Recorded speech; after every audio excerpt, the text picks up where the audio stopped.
তারা দোকান থেকে বাড়ি ফিরছিলেন মহিলাটি। অন্ধকারময় জায়গায় তার উপর ঝাঁপিয়ে পড়ে এক দুষ্কৃতী ধারালো অস্ত্রের এলোপাথারি কোপে গুরুতর জখম হলেন এক মহিলা। জখম মহিলার নাম মালতী বিশ্বাস, বাড়ি নদিয়ার চাকদা থানার মদনপুর ১ নম্বর গ্রাম পঞ্চায়েতের কাজীর বাগান এলাকায়। কর্মসূত্রে মহিলার ছেলে ও বাইরে থাকার সুবাদে বাড়িতে তিনি তার বিবাহিত মেয়েকে নিয়ে বসবাস করেন। স্থানীয় পুলিশ সূত্রে জানা গেছে, দুষ্কৃতীদের ধারালো অস্ত্রের আঘাতে ওই মহিলার হাত ও কানে গভীর ক্ষত সৃষ্টি হয়। এদিন রাতে স্থানীয়রা তাকে উদ্ধার করে জওহরলাল নেহেরু মেমোরিয়াল হাসপাতালে নিয়ে যায়।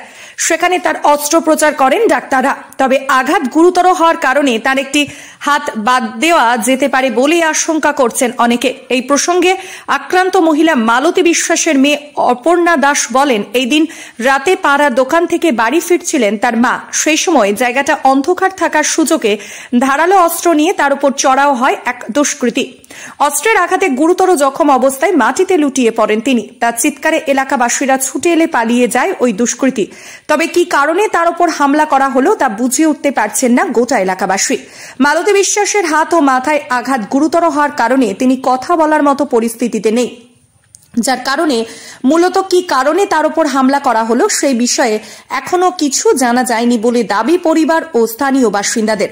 খবর পেয়ে ঘটনাস্থলে পৌঁছে তদন্ত শুরু করেছে চাকদা থানার পুলিশ। দেখুন সেই চিত্র এবং কি বলছেন প্রতিবেশীরা, শুনুন। ব্যুরো রিপোর্ট, বাংলার প্রতিনিধি। কাজের থেকে আসলাম তখন কটার 9:30 পৌনে 10টা বাজে। কোথায় এটা?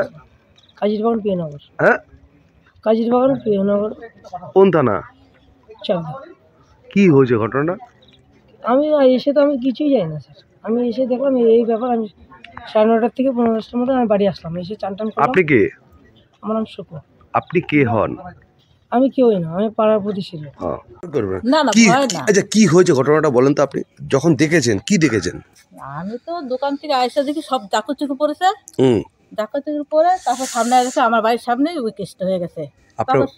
হ্যাঁ, কি হয়েছে কি জানতে পারলেন? তারপর সবাই, আমিও দেখতে পারিনি জিনিসটা। আমার হাত পা কাঁপানো উঠে গেছে। এই মহিলাটা বাড়ি কোথায়? কোন মহিলাটা? যার হাত এই যে ঘরটা। কি কেটেছে উনির? তাও তো আমি বলতে পারবো না, দেখিনি। মানে আপনি রক্ত দেখলেন তো আপনার বাড়ির সামনে? কি দেখলেন? দেখলাম ওনারা সবাই দৌড়ে সরে হসপিটাল নিল। এই মহিলাটার নাম কি? মালতী বিশ্বাস। মানে বাড়ি কোথায়? এই প্রিয়নগর কাজের বাগান। কোথায় বাড়ি বলেন? মদনপুর কাজের বাগান। হ্যাঁ, কি জানতে পারলেন কি? ওখানে সবাই দৌড়ে সরে নিয়ে গেল হসপিটালে। তাই কারা কুপিয়েছে এরা? আমরা দেখেছি এটা কারা। ওই পাশের বাড়িটার সাথে কি অবৈধ সম্পর্ক ছিল? তা তো আমি বলতে পারবো না। আপনার নাম কি বললেন? বাচ্চারা ওই বাড়িতে প্রতিমা সরকার। হ্যাঁ, ফুচকা নিয়ে গেছিলাম তো আমি বাড়ি ফোন করে। ওই মহিলাটার নামটা কি? মালতী বিশ্বাস। এই লোকটার নাম কি? এই বাড়ির লোকটার নামটা কি? আসার জন্য 4 ভাই থাকে। ওরা কার বাড়িতে থাকে? পোশাক থাকে, বাসু থাকে, কানাই থাকে, বলাই থাকে। হ্যাঁ, কি হয়েছে ঝামেলাটা কি নিয়ে বাঁধলো?